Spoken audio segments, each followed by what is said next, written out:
So, Mamang, ano nang latest?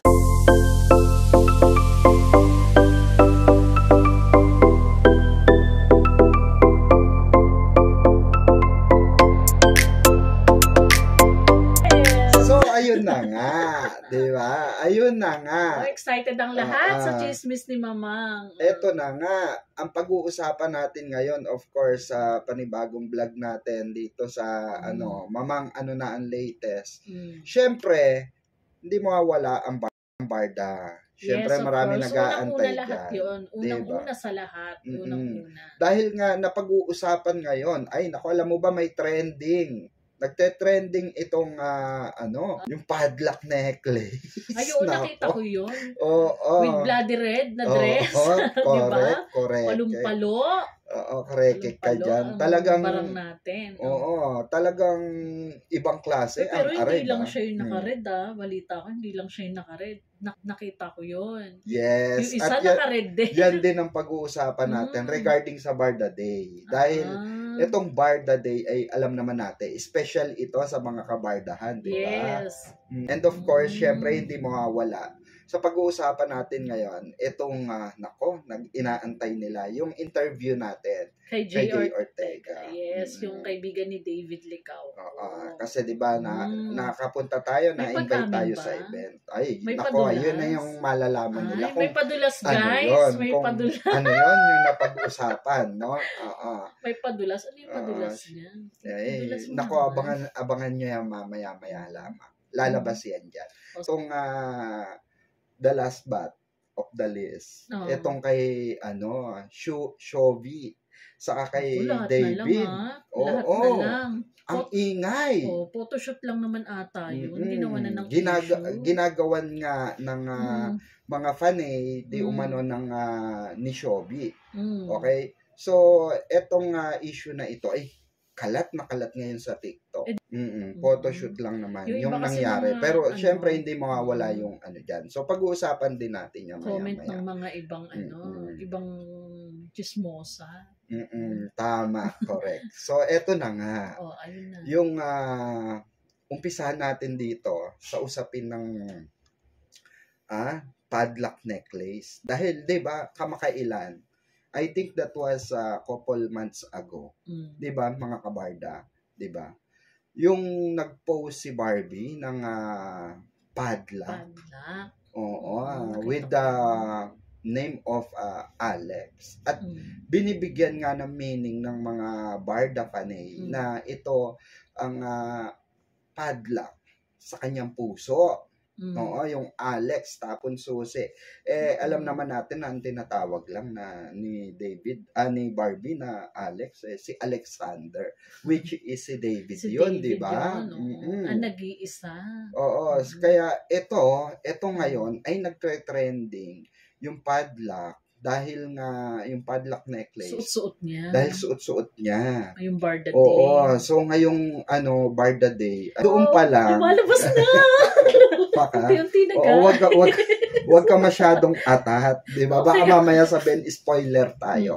Pero behave lang tayo, behave. Pero sabi nga ng mga kamimosa natin, mga mamang natin diyan, ito ay sumisimbolo di umano ng pagmamahalan nilang dalawa. Pulang-pula. Yung padlock na na necklace na marami nga nag-i-spread na parang eto raw ay regalo ni David kay Barbie. Ikaw sa tingin mo ano bang sa tingin mo itong na ito? Talaga tingin mo may katotohanan ba ito nung nagregalo si David ng padlock necklace? Ay, baka. Malakas ang aking kutob-kutob. Ay, naku, yung kutob na yan, baka mamaya, kung ano na yung kutob na yan, baka mamaya, kabag malay lang mo yan. Naman, diba? Malay mo naman. Magantay na lang tayo. Huwag tayo masyadong katat. Sige, behave na lang muna. Kinikilig. Ito na nga, yung mga ibang fanay ng Barda, talaga namang hindi magkamayaw ng comment nung nakita nila close up itong kasi sa close up event din yun. Oo, nakita. At naku, tuwan-tuwa nga sila dahil finally, ay naku, nakapadlock na ang puso ni Ibig sabihin guys, wala nang pwede tapon susi na nga, tapon diba? susi na nga. Wala nang pwede. Sabi nga ni Bea, diba? Yung duplicate na kay, ay, ano ba yun? Yung duplicate, baka na kay David. Oy, David, nasa iyo ba? Oo. Yung duplicate. Paano na yun? Paano na yun yung issue na, may non-showbiz girlfriend si David? Wala naman silang inaamin. Wala pa naman silang inaamin na na talagang low-key lang sila or talagang wala sila, di ba? Or talagang meron sila. Kasi alam naman ng mga kabarda natin na hindi pinuputol ng GMA yung ugnayan ng barda. Oo. Di ba? They are one of the supporter ng at saka malakas. Ng barda. Alam nila na mahal ng mga tao ang barda. Correct. Dumadagundong, sabi nga ni Barang, di ba? Taray ng mga barda fans. Dumadagundong, gano'n. Di ba? Kaya ang dami talagang ang dami speculation na nagaganap ngayon mga kabarda dito sa necklace na ito. Palaisipan kung ito ba ay talagang sumisimbolo sa puso na nakapadlock na.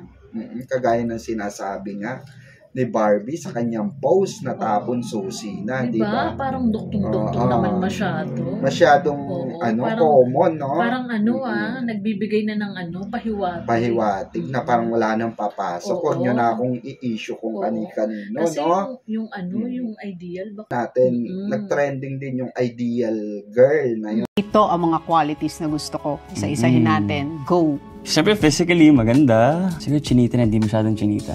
Ayo. Nahirapan mo naman sila. Yung mukhang chinitang hindi chinita. Very specific, medyo hilaw. May pagkamistisang chinita, gano'n. Gano'n type ko. Maputi. Mahilig siya sa maputi. Chinitang, hindi may pagka-chinitang mistisa. Yeah. Kayo na bahala mag-isip kung ano yun. No? Chinita na medyo hilaw, na mistisa, na gano'n. Hindi. Na chinita na hindi masyadong chinita. Oo, yung medyo pagkahilaw. Yung may pagkahilaw. Ang mistisa, pasok na pasok. Ayaw lang niya sabihin na parang hilaw na Chinese. Gano'n. Kasi, di ba si Barang medyo parang hilaw na Chinese di ba? Yung latest nga, yung pula, yung padla, di ba? Sabay, tapos Barda Day pa. Barda Day pa, correct. Tapos may mga recent post sila na, ayan nga. Nagsagutan. I miss you. Diba? May be patient. Yung tapos may word na Alex. Alexander. Alex pala. Alex lang. Kasi alam niyo naman ang utak ako lang may gawa ng Alexander. Hindi kasi di ba ang utak natin, talaga mapaglaro. Hindi, kulay berde sa mga talaga. fans talaga. Hindi natin masisisi ang mga fans. Dahil mismo nang gagaling naman yan kila David at kay Barbie na very genuine yung pinapakita nila sa isa't isa, di ba? Especially sa mga fanay. Ay, in fairness kay David talaga. Iba talaga ang ngiti. Iba ang spark ng ang mga mata-mata niya kapag si Barbie. Inspired na inspired. Sa tuwing tatanungin, tulad nga nito, sa interview niya, kay Tito Boy, correct. Kay yung mga recent Mamang Nelson, niya, diba? Nagniningning, nagkikinang. Si Barbie. Usapan si David, diba? So, hindi kay mawawala Barbie, yung mga din, kilig nila. Kapag si Barbie, kapag binanggit din si David sa interview niya, ganun kay David, ngingiti agad siya, diba? Nawawala agad ang mata ng lola niyo. Kaya nga, itong may mga nagtanong sa akin. May mga nagtanong sa akin kung ano ba yung totoo dito sa necklace na ito. May alam daw ba ako sa necklace na ito? Nako, eto lang ang masasabi ko. Wala akong alam. Naku talagang itatago. Wala akong alam. Ayan, kaya wag niyo akong tanungin dyan. Nagdadamot si Mamang. Nagdadamot. Ang alam ko lang naman kasi. Alam ko rin. Hindi, ganito. Oo. ang alam ko kasi, merong mga pagkakataon na di umano'y binibigyan ng regalo ni David. At ayon dun sa akin pinagtanungan noon, ay ano ba yung mga nireregalo ni David? Kay Bar. Narigaluhan na ba ng jewelry? O, sabi nga sa akin, yes, mama. Oo, nagre-regalo si David ng jewelry. Iba ang Ginoo. Oo, so kaya jewelry. Oo, pero hindi ko sinasabi na ito ay yung padlock hindi hindi natin alam malay parang natin. Nagbibigay ka ng Pero, diba? Nagbibigay ka ng kaya yung mga na natin, mga kamimosa na natin yung yung kayo na mag-analyze niyan, di ba? Basta ako ang baka naman nagbibigay ng gift yung may pakape. Yes, di ba? Saka wala namang masama kung magbigay siya ng regalo, di ba? Basta wag lang papogi, di ba? Saka very vocal naman, di ba? Basta wag lang papogi. Ay, para may pinaparinggan ka. Hindi, wala naman. Kasi pogi na literal na pogi na, di ba? Literal sa bagay, na maskulado na, di ba? Hindi yung yung hindi, para may pinaparinggan ka dun sa papogi. Wala, hindi medyo nagunat lang akong gano'n. Nako, issue ka dyan Hindi, ano ka ba? Huwag kayong masyadong issue ka dyan So, yun na nga. Etong recent na sa Barson, ma-switch tayo ng konti. Etong sa Barson ay di umano ay low-key daw, sabi ng mga panay ng Barson. Paano? Low-key, as in parang dahil nga nai-issue nga itong couple cup. Couple cup? Hindi mo ba alam yun? May couple cup na nilabas si Barbie na pinost. Tapos, meron din suot si Jameson regarding dito sa cup na ito na kaparehas. Uniform sa sa takbo-takbo, di ba? So, eto na nga. Eto na nga yung... Baka uniform sa takbo-takbo. Eto na nga yung dyan, kasagutan dyan. Ayon, sa mga nagsoko, nag-research, at mismo sa nagbigay ng regalo na yon, yung pala ay regalo ng panay. So, syempre, niregaluhan ka ng panay. So, syempre, natural lang na magpasalamat ka, ipakita mo na sinusuot, di ba? Kaya, kaya talagang pinagkakaguluhan ngayon. Itong di umano couple dahil eto daw talaga ang talagang magjowa. Kaya, ikaw, anong masasabi mo rito sa issue na ito? Ba yan? Nung una, yung santo, uniform. Oo, diba? Hindi lahat ng tumatakbo, magjojowa sila lahat. So, diba? Tapos, parehas pang kulay brown, ganyan. Susuot nga ni Barang. Syempre, regalo nga ng fans, diba? Syempre, ina-appreciate nila yung gift ng mga fans na nagmamahal sa kanila. Siyempre. Normal na isuot. Kahit na aminin ni Jameson, di ba recently inamin niya na wala talaga sila. Kahit naman si Barang is, we are not together. Sabi nga kinlear pa nga ni we Mamang just Nelson, run together, but we are not together. Diba? Inulit pa yun ni Mamang Nelson, diba? Correct. Diba? True lalo. Kaya, wag natin bigyan ng kulay. Ng lahat. Wag natin bigyan ng kulay yan dahil in the end of the day, magkaibigan naman yan. Yes. They're good friends. Nagkataon lang talaga na hindi diba sabi nga ni may comment na nag-trending din. Sabi ni Mama Ogs, diba? Ay, makinis. Walang Porsche. Baka siyang Barbie. Diba? Hindi, nag-trending. Kaya nga pinag-usapan din yan. Baka kasama mo sa pila yan. Pinag-usapan nga din daw yan na talagang, alam mo ba na may nagsisirculate ngayon sa sa TikTok na mga video na tinatawag sa isang event na may mga nagpa-picture, I love you Barbie, sabing ganon. Pero kay Jameson sila nagpapa-picture. Ay, baka nga Barbie. So parang effective yung sinabi ni Mamang Ogs na parang siya yung Barbie. So parang sabi ko na nga. Pero hindi naman natin sinasabi na talagang ganun siya. Sinasabi. Pero 'di ba? Hindi natin speculation ng mga pero tao. May mga interview dati. Balikan nyo na lang. Ayoko na magsalita. Ayoko na mag-talk. Dali. Naman yan. Matatalino naman yung mga fanay. Ibang klase mga fanay ng mga barda ngayon. Gusto nyo. Gusto talagang nyo malaman ng mga sekretong kahindik-hindik, naglumalagiti, so, mga ganon. Yun na nga, speaking of Barson pa rin, hindi na nga sila nakikita na balita ko, tapos na kasi. Oo. At parang last na nga raw yun. At mag-isa na lang tumatakbo si Barbie Fortesa ngayon.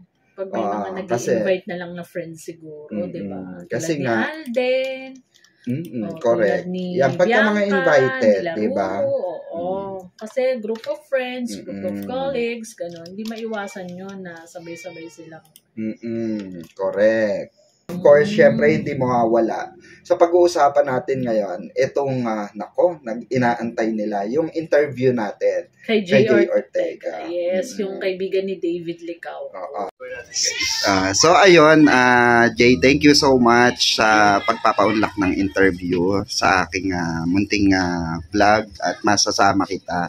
Finally, at matagal ko na ring inaasam ito. And of course, thank you sa mga fans mo na nag-invite sa akin dito. First of all, Jay, congratulations. Dahil final, 'di ba? Nakaraos ang 1 taon, 'di ba, sa industriya. Ano ba ang aabangan ng mga fans sa iyo? Abangan as of now, ang aabangan pa lang nila is Sangre, Encantadia. Sa mga nanonood, namatay na nga pala ako. Namatay na si Alipato. At siguro pangalan nila kung babalik pa yung mga Kambaldiwa o mga palitan. Siguro yun muna. So, by the next project, meron na bang naka-line up? Yun lang. As of now, wala pang naka-line up. Pero hopefully, sana magkaroon after Sangre. Kasi sigurado aabangan yan. And of course, mga Barda supporters and of course yung mga ibang kaibigan mo na nakasuporta din sa'yo, 'di ba, sa mga gagawin mo. And of course, meron kang mga kaibigan na na i-issue. Ano bang pinapayo mo sa mga kagaya kay David, 'di ba? May mga bago siyang issue. Nagpapayuhan ba kayo ng mga issue? Pagdating naman sa mga issue, hindi naman namin masyadong pinapansin siguro. Hindi naman namin napag-uusapan ng gano'n ka... Kumbaga hindi namin binibigyan masyado ng importance. Oo, napansin, gano'n. Lalo kung hindi naman totoo yung mga issue na yan. Correct. Hinayaan lang namin. Kasi actually, isa ka nga rin sa, di ba, nadradrag sa mga lumalabas na blind item, na mga nila, kumbaga binibigyan nila ng kahulugan ngayon, especially yung ibang showbiz paparazzi personality na but anyway, Jay, congratulations sa sa nakalipas na 1 taon. At nandito ang mga supporters mo. Of course, sino pang mga gusto mong pasalamatan? Syempre, yung mga fans ko. Thank you. Thank you sa pagsuporta through this 1 year sa showbiz. At sana magpatuloy pa tayong magkasama hanggang dulo. At sa mga darating pang taon, syempre. At yun lang. Thank you. Ayan, thank you. Thank you so much for your time. Alam ko, medyo ginto ang oras nyo, di ba? Pero salamat sa pagpapaunlak sa interviewing ito. And thank you rin sa iyong mga supporters dahil nandyan sila, di ba, na lagi nakasuporta sa iyo. Of course, dyan kay Miss Ira. Thank you so much, Miss Ira. Ang nag-handle sa G-Mystic. Correct. Very active, no? Very active talaga. Sobra. Sobrang active niyang tao. Pakita ka naman. Hi ka, oh. Ayan, thank you, Jay. Thank you pleasure to meet you. Ayan. Thank you so much. Thank you.